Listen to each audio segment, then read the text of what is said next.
दोस्तों आज हम एक बहुत ही जबरदस्त मर्डर मिस्ट्री की कहानी देखने वाले हैं। ये एक सस्पेंस थ्रिलर मूवी है और इस कहानी को इस तरह से बनाया गया है जिसमें आपकी एंगेजमेंट एंड तक बनी रहेगी। और इस कहानी का असली गुनहगार कौन है ये आपको एंड में ही पता चलेगा। उसी तरह से डायरेक्टर साहब इस कहानी के माध्यम से हमें एक बहुत ही डीप मैसेज भी देते हैं। इसलिए दोस्तों इस कमाल की कहानी को एंड तक जरूर देखना। तो दोस्तों मेरा नाम है किरण और आप देख रहे हैं हॉरर बॉक्स हिंदी।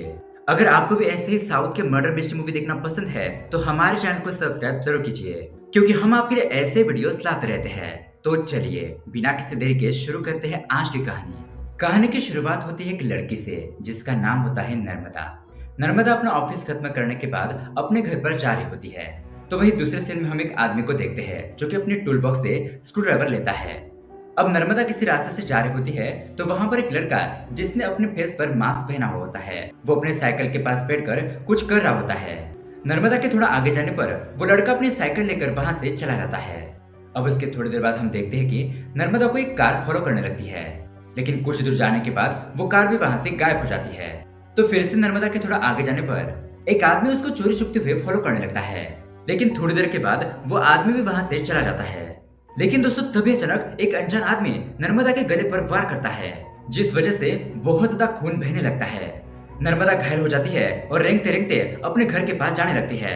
नर्मदा अपने घर के अंदर जाने की कोशिश कर रही थी लेकिन अब उसमें उतनी ताकत नहीं बची थी। अब उसके बाद ये सीन यहीं पर कट होता है और उसके बाद हम उसी आदमी को देखते हैं जिसके हाथ में वो स्क्रू ड्राइवर होता है। हम देखते हैं कि उस स्क्रू ड्राइवर को बहुत ज्यादा खून लगा होता है और वो आदमी वॉशरूम में जाकर अपने हाथ को और उस स्क्रू ड्राइवर को धो देता है। और दोस्तों ये और कोई नहीं बल्कि वही आदमी होता है और इसका नाम क्या है और ये कौन है ये हमें कहानी में आगे पता चलेगा। खैर अब उसी आदमी के घर के बाहर नर्मदा अपना दम तोड़ देती है, मतलब कि उसकी वहीं पर मौत हो जाती है। उसके बाद हम एक आदमी को देखते हैं जो कि एक सुनसान घर में धीरे धीरे जा रहा होता है और इस आदमी का नाम क्या है ये भी मैं आपको आगे बताऊंगा। अब उसी तरह से वो आदमी एक रूम के अंदर जाता है जहां पर सभी जगह पर कैंडल्स ही कैंडल्स जलाए हुए होते हैं। वो आदमी एक रूम के अंदर जाता है जहां पर उसे एक छोटी सी बच्ची दिखाई देती है। वो बच्ची इस आदमी को देखकर वहां से भागने लगती है और इसी तरह से उसके पीछे जाते जाते वो एक और रूम में आ जाता है जहां पर वो लड़की वायलिन बजाते हुए उसे दिखाई देती है। और देखते देखते एक आदमी पीछे से आकर उस लड़की को गोली मार देता है और तभी एक आदमी की आंख खुलती है और दोस्तों इस आदमी का नाम होता है अग्नि। अग्नि एक फॉरेंसिक एक्सपर्ट है और अब तक हमने जो देखा तब तक अग्नि हिप्नोटाइज कंडीशन में था, मतलब कि एक डॉक्टर उसका इलाज कर रही होती है और हिप्नोटिज्म उसका एक पार्ट होता है। क्योंकि दोस्तों अग्नि को एक टाइप की बीमारी मतलब कि निप्टोफोबिया है, यानी कि उसे अंधेरे से डर लगता है। अग्नि जहां पर भी होता है वो 6 बजने के बाद अपने घर से बाहर नहीं जाता। इसके लिए अग्नि ने एक टाइमर भी सेट कर लिया था, मतलब कि हर दिन 5:30 बजने के बाद अग्नि की वॉच में एक अलार्म बजने लगता। लेकिन दोस्तों फिर भी इस ट्रीटमेंट की वजह से अग्नि के ऊपर कोई भी इम्प्रूवमेंट दिखाई नहीं दे रही थी। खैर अब वहां से अग्नि एक स्कूल में जाता है और वहां पर वो एक बच्चे को ऑब्जर्व करने लगता है। वो बच्चे अपने स्कूल से बाहर आकर एक बलून को खरीदती है, लेकिन एक दूसरा छोटा बच्चा उसके हाथ से वो बलून छीन लेता है। तो ये देखकर वो बच्ची थोड़ी सी मायूस हो जाती है, लेकिन अग्नि ये चीज देख लेता है इसलिए वो एक बलून खरीद कर उस बच्चे के बैग में लगा देता है। अब ये बच्ची कौन है ऑफ कोर्स ये भी आपको आगे पता चलेगा। अब आगे हमें पता चलता है कि अग्नि एक फॉरेंसिक एक्सपर्ट ही नहीं है बल्कि वो एक मेंटर भी होता है, मतलब अग्नि कुछ स्टूडेंट को क्राइम के बारे में क्लासेस देते रहता है। अब हमें यहाँ पर लूना नाम की एक लड़की को दिखाया जाता है जो कि अग्नि की कलीग होती है और उसकी फ्रेंड भी। वो उसके पास एक केस को लेकर आती है और ये केस और किसी का नहीं बल्कि नर्मदा का ही होता है जिसका हमने पिछले सीन में मर्डर होते हुए देखा था। लेकिन दोस्तों अग्नि इस केस को हैंडल करना नहीं चाहता अपने कुछ पर्सनल कारणों की वजह से, लेकिन उसके थोड़ी देर बाद अग्नि इंटरोगेशन करने के लिए रेडी हो जाता है। इस तरह से भी दोनों वन बाय वन इंटरोगेशन शुरू कर देते हैं। पहले ये दोनों उसी आदमी को बुलाते हैं जिसे हमने वॉशरूम में उस स्क्रू ड्राइवर को साफ करते हुए देखा था और इस आदमी का नाम होता है इम्बा। और दोस्तों ये आदमी और कोई नहीं बल्कि नर्मदा का बॉयफ्रेंड होता है। तो अब इम्बा इन दोनों को अपनी कहानी बताने लगता है। इम्बा और नर्मदा ये दोनों पिछले 4 साल से लिविंग रिलेशनशिप में थे। इन दोनों में बहुत ज्यादा प्यार भी था, लेकिन इन दोनों में एक ही प्रॉब्लम थी और वो है उनका मोबाइल फोन। मतलब कि इम्बा को पसंद नहीं था कि नर्मदा फोन यूज करे। फोन को लेकर हमेशा से ही इन दोनों में झगड़ा बना रहता और उसी तरह से इम्बा नर्मदा के ऊपर बहुत ज्यादा शक करने लगा था। नर्मदा के फोन में जिस किस्से का भी मैसेज आता वो उसके बारे में उससे पूछने लगता। इस तरह से एक दिन इन दोनों में झगड़ा हो जाता है और इम्बा नर्मदा का फोन तोड़ देता है। अब उसके बाद उसी दिन, 'इम्बा नर्मदा को एक सड़क पर देखता है और अब यहाँ सड़क पर ही ये दोनों झगड़ा करने लगते हैं। तो अब बहुत ज्यादा अपसेट होने की वजह से इम्बा अपने ऑफिस नहीं जाता। दिन के बीच में वो अपने घर पर आ जाता है। घर पर आने के बाद इम्बा को हैप्पी बर्थडे का ग्रीटिंग कार्ड मिलता है, जो कि चंद साल पहले नर्मदा ने इम्बा को गिफ्ट के तौर पर दिया था। अब ये देखकर इम्बा को अपनी गलती का एहसास हो जाता है और उसे नर्मदा का प्यार याद आता है कि वो उसे कितना ज्यादा प्यार करती है। निम्बा तय करता है कि वो आज के बाद नर्मदा के ऊपर शक नहीं करेगा। तो सुबह जब इन दोनों के बीच में लड़ाई हुई थी, तो उसी लड़ाई के दरमियान एक कर्टन ब्रेक हो गया था। उसी कर्टन को फिक्स करने के लिए इम्बा स्क्रूड्राइवर लेता है और उसे ठीक करने लगता है। लेकिन इसी दरमियान में उसका हाथ जख्मी हो जाता है और वो अपने वॉशरूम में जाकर अपना हाथ व स्क्रूड्राइवर साफ करने लगता है। और दोस्तों, यही सीन हमने मूवी की स्टार्टिंग में देखा था। जब इम्बा अपना हाथ साफ करके बाहर आता है, तो उसे अपने घर के बाहर नर्मदा दिखाई देती है। वो बहुत ज्यादा घायल हो गई थी, इसीलिए वो भागते हुए उसके पास जाता है और उसे बहुत बार सॉरी कहने लगता है। लेकिन दोस्तों, तब तक देर हो चुकी थी। नर्मदा इम्बा के गोद में ही अपना दम तोड़ देती है। और दोस्तों, यही कहानी इम्बा उन दोनों को बता रहा होता है। इम्बा कहने लगता है कि नर्मदा की मौत मेरी वजह से हुई है। मैंने उसका फोन तोड़ा नहीं होता तो वो शायद मुझे कॉल करती और शायद मैं उसे बचा लेता, इसलिए मैंने ही उसे मारा है। ऐसा कहकर वो यहाँ पर रोने लगता है। अब उसके बाद लूना इम्बा से पूछती है कि इतने साल लिविंग रिलेशनशिप में रहने के बाद भी तुम लोगों ने शादी क्यों नहीं की? तो इम्बा उन दोनों को बताने लगता है कि एक्चुअली नर्मदा के पेरेंट्स मुझे पसंद नहीं करते, क्योंकि मैं लो कास्ट का हूं ना, इसीलिए। और उसी तरह मेरा स्टेटस भी लो है, इसीलिए मैंने सोचा कि जब मैं अच्छा खासा सेटल हो जाऊंगा, तब मैं नर्मदा के पेरेंट्स पर जाकर उनका आशीर्वाद लूंगा और हम शादी करेंगे। लेकिन ये सब कुछ होने के बीच में ही नर्मदा चल बसी। अब इम्बा ये सब कुछ इन दोनों को बताकर वहां से चला जाता है। लेकिन दोस्तों, यहाँ पर हम देखते हैं कि अग्नि को इस केस में कोई भी इंटरेस्ट नहीं होता। वो अपनी कार में आता है और अपने फोन में एक लड़की की फोटो को देखते रहता है, और ये लड़की कौन है ये हमें आगे पता चलेगा। अब उसके बाद सीन फिर से फ्लैशबैक में जाने लगता है, जहाँ पर हम लूना को देखते हैं, जो कि पहले किसी पुलिस स्टेशन में इंस्पेक्टर थी। और उस वक्त भी अग्नि और लूना ये दोनों बहुत अच्छे फ्रेंड होते हैं। तो यहाँ पर लूना अग्नि को प्रिया नाम की एक लड़की का केस दिखाती है और अब हमें इस केस के बारे में बताया जाता है। तो दोस्तों सुनिए, दरअसल यहाँ पर हुआ यह था कि एक हफ्ते पहले पुलिस को किसी जगह पर प्रिया नाम की लड़की की लाश मिली थी। प्रिया को बुरी तरीके से रेप करके उसको मार दिया गया था। अब उसका पोस्टमार्टम करने के बाद उस आदमी का पता चलता है, मतलब कि उस आदमी का डीएनए उस लड़की में पाया जाता है। लेकिन अब यहाँ पर प्रॉब्लम ये थी कि वो आदमी तो 2 हफ्ते पहले ही एनकाउंटर में मारा जा चुका है। तो पुलिस को ये समझ नहीं आ रहा था कि ये कैसे पॉसिबल है कि मरा हुआ आदमी आकर प्रिया का रेप करके उसका कत्ल कर दे। लेकिन तभी उसी वक्त अग्नि उस केस को सॉल्व कर देता है। मतलब वो बताता है कि गुनहगार ने पहले प्रिया का रेप किया और फिर उसे मारकर प्रिया की लाश को एक फ्रीजर के अंदर बंद कर दिया था, मतलब कि एक बड़े से आइस के गड्ढे में डालकर। और फिर उसके एक हफ्ते बाद पुलिस ने उस आदमी को किसी जुर्म में एनकाउंटर करके मार दिया। तो उस वक्त बहुत ज्यादा तूफान का माहौल था और तूफान की वजह से उस एरिया में 10 दिन तक पावर कट था। और ऑब्वियसली पावर न होने की वजह से आइस कैसे जमेगा, तो वो जमा हुआ आइस धीरे धीरे सूखने लगा और फिर प्रिया की बॉडी सबके सामने आ गई। अब इसी तरह से अग्नि और लूना इस केस के बारे में डिस्कस कर ही रहे होते हैं। तभी वहां पुलिस स्टेशन के बाहर प्रिया के फादर इंसाफ न मिलने की वजह से अपने आप को आग लगा देते हैं। अग्नि उस आदमी को बचाने की कोशिश करता है, लेकिन तब तक बहुत ज्यादा देर हो जाती है। और दोस्तों, इस तरह से अग्नि की लाइफ में पहले से ऐसा केस आ चुका है, इसीलिए अग्नि उस केस को याद करते हुए नर्मदा के पेरेंट्स के पास जाता है। वो उन दोनों को समझाता है और इस केस को अपने हाथ में ले लेता है। और दोस्तों, इसी केस का नाम होता है V1 मर्डर केस। इस तरह से वे दोनों इस केस को सॉल्व करने में लग जाते हैं। अब यहाँ पर इन लोगों को पता चलता है कि जिस दिन नर्मदा का मर्डर हुआ था, उस दिन नर्मदा ने अपने बैंक अकाउंट से 1500 रुपए निकाले थे, लेकिन उस 1500 में से 400 रुपए कहीं मिसिंग थे। अब ये सुनने के बाद अग्नि कहता है कि हमें पहले वो 400 रुपए कहाँ मिस हुए हैं उसका पता लगाना होगा। और अब ये दोनों नर्मदा के कार्ड को ट्रैक करते हुए एक गिफ्ट शॉप पर पहुंच जाते हैं। तो वहां पर पूछने पर वो आदमी बताता है कि हाँ, ये लड़की हमारे शॉप पर आई थी, लेकिन उस लड़की का कार्ड रिजेक्ट हो गया था और उस लड़की का एक लड़का पीछे भी कर रहा था, जो उसे हमारे दुकान पर तंग कर रहा था। और जितना मुझे याद है, वो लड़का R15 नाम की बाइक पर आया था। ये सुनने के बाद लूना एक लिस्ट मंगवाती है, जिसके पास उस एरिया में R15 नाम की बाइक है, उन सब के नाम की डिटेल्स मंगवाती है और उसके बाद उन सारे फोटोज को उस शॉप ओनर को दिखाती है। तो फाइनली वो शॉप ओनर एक आदमी को पहचान लेता है और दोस्तों, उस लड़के का नाम होता है सिद्ध। ये सिद्ध एक बहुत ही अलग किस्म का बंदा होता है। सिंपल भाषा में बताया जाए तो एक रोड साइड रोमियो।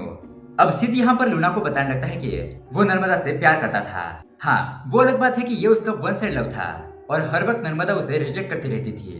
तभी लूना सिद्ध को नर्मदा का फोटो दिखाते हुए बताने लगती है कि सिद्ध, किसी ने सितंबर 11 को नर्मदा का मर्डर कर दिया है। क्या इस मर्डर के पीछे तुम्हारा हाथ है?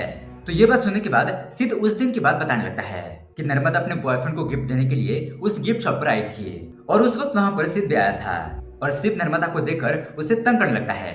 तो अब सिद्ध से बचने के लिए नर्मदा एक टॉय खरीदती है, लेकिन उसी वक्त नर्मदा का कार्ड डिक्लाइन हो जाता है, इसीलिए वो उस टॉय को वहीं पर छोड़कर वहाँ से चली जाती है। लेकिन सिद्ध उसी टॉय को खरीद लेता है और उसी दिन रात को जब नर्मदा अपने घर पर अकेली आ रही होती है तो सिद्ध वहाँ पर आकर उसे टॉय देने लगता है और उसे प्रपोज करने लगता है। तो अब नर्मदा उससे छुटकारा पाने के लिए उस टॉय को और 400 रुपए को सिद्ध के हाथ पर ही रखकर वहाँ से चली जाती है। अब उसके बाद वहाँ पर अग्नि आता है और सिद्ध से पूछताछ करने लगता है।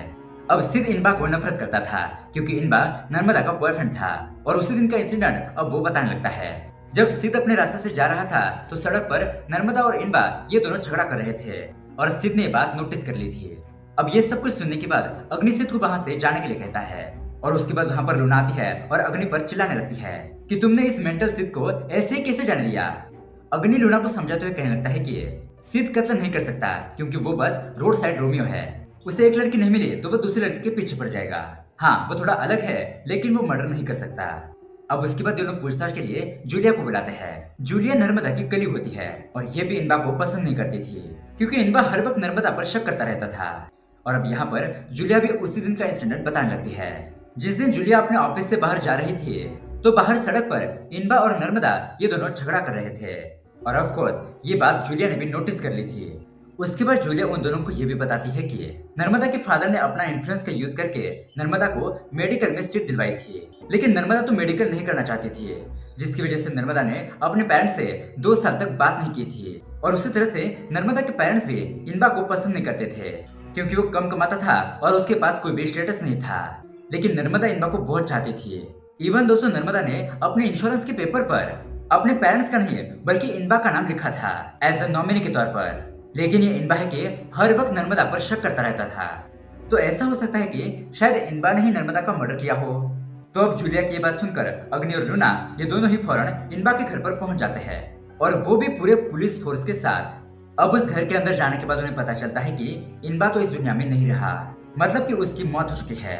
ये देखकर लूना समझ जाती है कि शायद जिसने नर्मदा को मारा होगा उसी ने ही इनबा को मारा है ताकि उन्हें असली गुनहगार का पता न चल सके। तो अब अग्नि उस रूम में इंस्पेक्शन करने लगता है जहाँ पर उसको एक सिरिंज दिखाई देती है और उसी तरह एक टेबल पर ये लिखा होता है कि आई किल हर। तो इस तरह से ये सब कुछ देखकर अग्नि सारा मामला समझ जाता है। वो लूना को बताने लगता है कि ये कोई मर्डर नहीं बल्कि आत्महत्या है। इनबा ने एक खाली सिरिंज अपने नस में चढ़ा दी थी और ऑफ कोर्स जिसकी वजह से इंसान की मौत हो जाती है क्योंकि इनबा ये समझता था कि नर्मदा की मौत उसी के कारण हुई है। इसलिए इनबा ने एक आत्महत्या नोट लिखकर अपने आप को मार दिया, मतलब कि खुदकुशी कर ली। अब उसके बाद अग्नि और लूना ये दोनों उस एरिया के हर एक घर पर जाकर पूछताछ करने लगते हैं कि सितंबर 11 को आपको किसी लड़की की चीखने चिल्लाने की आवाज सुनाई दी थी। तो ऑलमोस्ट सारे लोग एक जैसा ही जवाब देते हैं कि नहीं, उन्होंने ऐसी कोई भी आवाज नहीं सुनी और ऐसा कुछ भी नहीं देखा। कुछ लोग तो ये कहते हैं कि वो लोग उस दिन घर पर ही नहीं थे। अब ऐसे ये लोग ऑलमोस्ट 84 घरों में पूछताछ करते हैं, लेकिन इन्हीं सारे घरों में एक आदमी था जिसने अपना दरवाजा नहीं खोला था और उसी तरह से 2 लोगों के घर पर ताला लगा हुआ था। अब इससे भी जावेद नाम का एक आदमी है, मतलब कि ये अग्नि का कलीग होता है, वो अग्नि को कॉल करके ये बताता है कि सितंबर 11 को उसके एरिया में चेन खींचने का केस आया था, मतलब कि जिस दिन नर्मदा का मर्डर हुआ था उसी दिन उसी वक्त उस एरिया में चोरी हुई थी। अब यहाँ पर अग्नि को एक घर में आहट सुनाई देती है, तो अग्नि उस घर का दरवाजा ओपन करता है और अंदर से कुत्ता ऊपर टेरेस की तरफ जाता है और यहाँ टेरेस पर हम देखते हैं कि एक आदमी वहाँ पर बैठा होता है। और दोस्तों लूना ने इसी के बारे में बताया था कि इस एरिया में मौजूद एक घर वाले ने अपना दरवाजा नहीं खोला था। अब इस आदमी का नाम होता है अविनाश। अग्नि और लूना ये दोनों ही अविनाश के ऊपर इल्जाम लगाने लगते हैं और इन इल्जामों को सुनते ही अविनाश बहुत ज्यादा घबरा जाता है। वो शॉर्ट टेम्पर हो जाता है और लूना से लड़ने लगता है और इसी तरह से इन तीनों के बीच हाथापाई शुरू हो जाती है। तभी हम देखते हैं कि अविनाश अग्नि को दूर ढकेल कर वहां से भागने लगता है, लेकिन अग्नि भी अविनाश का पीछा करते ही रहता है। अब उसको चेस करते करते शाम हो जाती है, मतलब कि अब रात हो जाती है और अग्नि का अलार्म बजने लगता है। देखते ही देखते अविनाश अग्नि को एक जगह पर लेकर आता है और अविनाश अग्नि को मारने लगता है और इसी हाथापाई में वहां की लाइट चली जाती है, मतलब कि वहां की लाइट फूट जाती है और वहां पर अंधेरा हो जाता है। अब दोस्तों जैसा कि हम पहले से ही जानते हैं अग्नि को न्यूट्रोफोबिया है, मतलब कि उसे अंदर से डर लगता है। तो इसी बात का फायदा उठाते हुए अविनाश अग्नि को किसी रूम में बंद कर देता है और वहां से भाग जाता है, जिसकी वजह से यहाँ पर अग्नि अनकॉन्शियस हो जाता है। अब उसके थोड़ी देर बाद ट्रेस करते हुए लूना वहां पर पहुंच जाती है और अग्नि को बाहर निकालकर उसे हॉस्पिटल भेज देती है। उसके बाद लूना और कुछ पुलिस वाले अविनाश को पकड़ ही लेते हैं। अब यहाँ पर लाने के बाद लूना अविनाश से पूछने लगती है कि बताओ, तुमने ही नर्मदा का कत्ल किया है ना? लेकिन अविनाश तो इस बात से साफ साफ इनकार कर देता है। वो कहता है कि मैं तो नर्मदा को ही नहीं जानता। लेकिन लूना को उसकी बातों पर भरोसा नहीं हो रहा था, इसलिए वो उसे वहीं पर छोड़कर बाहर चली आती है। अब उसके बाद हम अग्नि को देखते हैं और उसे ऑर्फनेज से एक औरत हमेशा कॉल करती रहती है। वो औरत अग्नि से बात करते हुए कहती है कि देखिए, सैम बहुत ज्यादा जिद कर रही है। वो अपने पापा से मिलना चाहती है और अब मैं उसे संभाल नहीं सकती। प्लीज आप जल्दी से जल्दी यहाँ पर आ जाइए और सैम को समझाइए, तभी वो समझ पाएगी। तो दोस्तों, मूवी के स्टार्टिंग में हमने जिस बच्चे को देखा था, ये वही बच्ची है जिसका नाम होता है सैम। अब ये सैम कौन है, ये आपको आगे पता चलेगा। तो अब यहाँ से सीन सैम के फ्लैशबैक में जाने लगता है। अब यहाँ पर अग्नि की एक पत्नी हुआ करती थी जिसका नाम था ब्लेसी, और उसी तरह से ये दोनों एक दूसरे के साथ बहुत ज्यादा खुश रहते थे। एक दिन जब अग्नि अपने घर पर आया था तो ब्लेसी उसे खुशखबरी सुनाती है कि वो माँ बनने वाली है। और ऑफ कोर्स ये सुनने के बाद उनकी खुशियां तो दुगनी हो जाती है कि तभी वहां पर बाहर एक आइस बेचने की आवाज आती है। तो ब्लेसी अग्नि से कहती है कि मुझे आइस चाहिए, और ब्लेसी आइस लेने के लिए नीचे जाती है और तभी हमें गन फायरिंग की आवाज सुनाई देती है। अब यह आवाज सुनने के बाद अग्नि बहुत ज्यादा घबरा जाता है और वो भी नीचे आ जाता है। और नीचे आकर वो देखता है तो ब्लेसी की यहाँ पर लाश मौजूद होती है। वही दूरी पर ब्लेसी का फोन पड़ा होता है और उसमें वीडियो रिकॉर्ड हो रही थी। अब अग्नि अपनी नजर घुमाकर दरवाजे के पास देखता है तो उसे वहां पर बाहर वो आइस वाला दिखाई देता है और वो आइस वाला अग्नि को देखकर वहां से भागने लगता है। अब अग्नि भी उस आदमी को पकड़ने के लिए उसके पीछे भागता है और इसी भागा दौड़ी में उस आदमी का एक्सीडेंट हो जाता है और उस आदमी की वहीं पर मौत हो जाती है। और दोस्तों, एक्सीडेंट की यही घटना और अपने पत्नी के साथ हुआ हादसा देखकर अग्नि को निप्टोफोबिया हो गया था। मतलब कि इसी घटना के बाद अग्नि को अंधेरे से डर लगने लगा और उसी वक्त अग्नि वहां पर अनकॉन्शियस फील करके वहीं पर बेहोश हो जाता है। अब उसके बाद जब अग्नि को होश आता है तब लूना अग्नि को वो वीडियो क्लिप दिखाने लगती है जहां पर ब्लेसी को किसी ने नहीं मारा था, बल्कि ब्लेसी तो मजाक मजाक में अपने हाथ में गन लिए नीचे आ रही थी। लेकिन तभी अचानक बाय मिस्टेकली वो गन फायर हो जाती है, जिसकी वजह से ब्लेसी की वहीं पर मौत हो जाती है। और अब यहाँ पर अग्नि उस आइस वाले के बारे में पूछने लगता है तो लूना अग्नि को बताती है कि अरे वो आइस वाला तो ऐसे ही डर के मारे भाग रहा था, लेकिन एक्सीडेंटली वो भी भागते हुए गाड़ी से टकरा गया और उसकी भी मौत हो गई। तो अग्नि लूना से पूछने लगता है कि क्या उस आदमी का कोई परिवार है? तो लूना बताती है कि उसकी एक बेटी है जिसका नाम है सैम। और दोस्तों, ये वही लड़की होती है जिसे हमने पिछले सीन में देखा था। और अब सैम को अच्छा फ्यूचर देने के लिए अग्नि उसे एक अनाथ आश्रम में छोड़ देता है, लेकिन बेचारी सैम को पता नहीं होता कि उसके फादर अब इस दुनिया में नहीं रहे। अब उसके बाद अग्नि का सुपीरियर ये कंक्लूड करता है कि वो अविनाशी मर्डर है, लेकिन हमारा अग्नि तो इस बात से बिल्कुल भी सहमत नहीं था। उसका दावा था कि सच कुछ और ही है। और अब तभी अग्नि को जावेद की बात याद आती है, वही चैन चोरी होने वाली है। इसलिए अब इसके बारे में पूछताछ करने के लिए अग्नि और लूना ये दोनों ही उस औरत के पास चले जाते हैं जिसका चैन चोरी हुआ था। वो औरत इन दोनों को बताने लगती है कि सितंबर 11 की रात को जब ये और उसका बच्चा अपने घर पर जा रहे होते हैं तो सडनली एक लड़का साइकिल पर आकर उस औरत की गले से चैन खींचकर वहां से चला गया। तो अग्नि उस औरत को उस साइकिल का हुलिया बताने के लिए कहता है, लेकिन वो औरत अग्नि से कहती है कि मैंने तो उसकी साइकिल पर गौर नहीं किया। लेकिन तभी उस औरत का बच्चा उस साइकिल का हुलिया बताने लगता है। अब ऑफकोर्स क्योंकि बच्चों को ऐसी चीजें बहुत ज्यादा पसंद होती है। अब उसके बाद अग्नि और लूना ये दोनों ही साइकिल ट्रेनिंग स्पॉट पर पहुंच जाते हैं जहाँ पर साइकिल रेस की ट्रेनिंग दी जा रही थी। अब अग्नि वहां के बच्चों से कुछ पूछताछ करता है तो उसमें से एक बच्चा डर के मारे वहां से भागने लगता है, लेकिन अग्नि और लूना कैसे भी करके उस बच्चे को पकड़ ही लेते हैं। अब ये दोनों उस लड़के से पूछताछ करने लगते हैं और वो लड़का बताता है कि दरअसल उसे अपने फ्रेंड को पार्टी देनी थी, तो इस लड़के ने अपने घर पर कुछ पैसे मांगे, लेकिन उसके पेरेंट्स ने पैसे देने से मना कर दिया और इसी वजह से ये लड़का चोरी करने पर उतर आया था। अब उस दिन रात को जब ये लड़का चोरी करके भाग रहा था तो वहां पर उसकी साइकिल से एक आदमी की टक्कर हो गई थी, जिसकी वजह से उस आदमी के ग्लासेस भी टूट गए थे। लेकिन वो लड़का घबराते हुए अपनी साइकिल लेकर वहां से भाग जाता है। अब उसके बाद वो लड़का अग्नि और लूना को उस लोकेशन पर लेकर जाता है जहां पर उसकी टक्कर हुई थी। और दोस्तों, सच में वहां पर कुछ ग्लासेस के टुकड़े पड़े होते हैं। अब उन ग्लासेस के टुकड़ों को फॉरेंसिक लैब भेज दिया जाता है। तो जांच पड़ताल से ये पता चलता है कि वो ग्लासेस और किसी के नहीं बल्कि अविनाश के ही है। मतलब कि ये केस घूम फिर के फिर से अविनाश के ऊपर ही आ जाता है। लेकिन फिर भी अग्नि को उसके ऊपर शक नहीं होता। अब उसके बाद अग्नि सैम को लेने के लिए ऑर्फनेज जाता है, क्योंकि सैम अपने पिता से मिलने की बहुत ज्यादा जिद कर रही थी।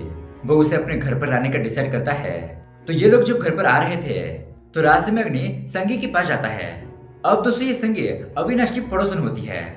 अब उसी तरह से उससे अविनाश के बारे में पूछताछ करने पर वो बताती है कि एक्चुअली अविनाश एक पागल किस्म का इंसान है, मतलब कि उसे कुछ दिमागी बीमारी है और मैं उसकी डॉक्टर हूँ। वो मेरे पास हमेशा इलाज के लिए आता रहता है।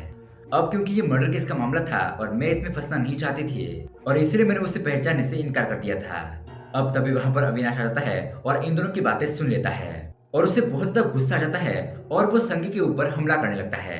अब यहाँ पर अग्नि अविनाश को रोकने की कोशिश करता है, लेकिन ये पागल अविनाश अग्नि की कार को ही लेकर भागने लगता है और दोस्तों उस कार में वो बच्ची सैम होती है।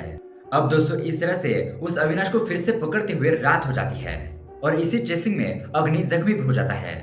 उसके सर पर चोट भी लग जाती है और अविनाश सैम को लेकर अपने फार्म हाउस आता है, लेकिन अग्नि भी नहीं रुकता। वो भी अविनाश का पीछा करते हुए उस जगह पर पहुंच जाता है। यहाँ पर इन दोनों के बीच बहुत जबरदस्त फाइटिंग होती है और इस बार अग्नि अविनाश को बेहोश कर देता है। अब उसी वक्त वहां पर लूना भी पहुंच जाती है। तो अब जाके अग्नि का वो निप्टोफोबिया दूर हो जाता है, मतलब कि अग्नि के अंदर वो हिम्मत आ जाती है अंधेरे का सामना करने की और उसका निप्टोफोबिया दूर हो जाता है। लेकिन दोस्तों यहाँ पर पता चलता है कि अविनाश मर्डरर नहीं है। अब और थोड़ा इन्वेस्टिगेशन करने के बाद अग्नि को एक ठोस सबूत मिल जाता है। इसलिए दूसरे दिन अग्नि उन 5 लोगों को फिर से पुलिस स्टेशन बुलाता है, मतलब कि नर्मदा के पेरेंट्स सिद्ध को, संगी को और जूलिया को। अग्नि फिर से इन तीनों का इंटरोगेशन करने लगता है और थोड़ी बहुत पूछताछ करने के बाद वो इन तीनों को वहां से भेज देता है। अब उसके बाद अग्नि इंटरोगेशन रूम में नर्मदा के फादर को बुलाता है और उससे एक रेस्टोरेंट का सीसीटीवी फुटेज दिखाने लगता है। मतलब कि जिस दिन नर्मदा का मर्डर हुआ था उस दिन नर्मदा और उसके फादर एक रेस्टोरेंट में मिले थे और इनबा को लेकर उन दोनों में बहुत ज्यादा बहस भी हुई थी। लेकिन अब यहाँ पर नर्मदा इनबा को छोड़ना नहीं चाहती थी और यहाँ पर आता है बहुत बड़ा ट्विस्ट। दरअसल दोस्तों उस तरह जब नर्मदा अपने घर पर जा रही होती है तो नर्मदा का फादर अपने बेटे को फॉलो करने लगता है और अचानक उसके पास जाकर पेन से नर्मदा के गले पर वार करता है और इस तरह से एक पिता ने अपने बेटे का कत्ल कर दिया था। अब ये सब कुछ सुनने के बाद नर्मदा के फादर इस जुर्म को कबूल कर लेते हैं। वो कहते हैं कि हाँ मैंने ही अपने बेटे को मारा है, क्योंकि नर्मदा ने किसी दूसरे जात के लड़के से प्यार किया और इतना ही नहीं वो उसके साथ रहने भी लगी। दरअसल यहाँ पर नर्मदा के पिता की ये धारणा होती है कि अगर सोसाइटी में इज्जत चाहिए तो इज्जत से जीना होगा और स्टेटस चाहिए तो उसका एक ही कारण है और वो है कास्ट। तुम्हारी जाति देखकर ही लोग तुम्हारी रिस्पेक्ट करेंगे और मेरी बेटी नर्मदा मेरी जाति की पहचान थी, लेकिन अब वही पहचान मेरी पहचान नहीं रही। वो जिंदा रहकर भी मेरे लिए मुर्दा लाश बन गई थी, इसलिए मैंने ही अपनी बेटी को खत्म कर दिया। अब वहाँ पर ये सारी बातें नर्मदा की माँ भी सुन रही होती है और ये जानने के बाद वो नर्मदा के फादर को बहुत ज्यादा मारने पीटने लगती है। वो अपने पति से कहने लगती है कि तुमने इस घटिया कारण की वजह से अपने फूल जैसे बेटी को मार दिया, तुम तो इंसान नहीं बल्कि राक्षस और राक्षस। लेकिन दोस्तों नर्मदा के फादर के आंखों में एक भी बूंद आंसू नहीं आता। तो अब इसके बारे में हम क्या ही कह सकते हैं। और दोस्तों इस तरह से ये कहानी यहीं पर एंड हो जाती है। तो दोस्तों ये मूवी आपको कैसी लगी हमें कमेंट करके जरूर बताइएगा। साथ ही ऐसे ही अमेजिंग मूवी देखने के लिए हमारे चैनल को सब्सक्राइब जरूर कीजिए। मिलते हैं अगली वीडियो में। Thanks for watching.